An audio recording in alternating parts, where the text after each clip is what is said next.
ইফতারির পূর্ব মুহূর্তে দোয়া করুন, এটি ভুলে যাওয়া যাবে না। প্রতিদিন ইফতারিকে সামনে নিয়ে আমরা দোয়া করব, কারণ হাদিসে এসেছে সালাসু দাওয়াতিন মুস্তাজাবা, 3 ব্যক্তির দোয়া আল্লাহ তাআলার কাছে কবুল হয়ে যায়। এই দোয়া আল্লাহ কখনো ফিরিয়ে দেন না। এর মধ্যে একটা দোয়া হচ্ছে দাওয়াতুস সাইম, রোজাদারের দোয়া আল্লাহ কখনো ফিরিয়ে দেন না।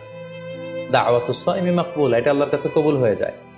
ঠিক ওই মুহূর্তটাতে আল্লাহ তাআলার সফট কর্নার খুব বেশি গ্রো করে, আল্লাহর রহমতের দরিয়ার মধ্যে একটা অভাবনীয় জোশ পড়ে যায়। আল্লাহ তাআলা এই দৃশ্যটাকে খুব দেখতে পছন্দ করে যে বান্দা সামনে খাবার নিয়ে বসে আছে, শরবত নিয়ে, পানীয় নিয়ে বসে আছে, ক্ষুধায় তৃষ্ণায় সে জর্জরিত, সে চাইলেই সামনে থেকে নিয়ে মুখে তুলে খাবারটা খেতে পারে, কিন্তু সে আমার ভয়ে খাচ্ছে না।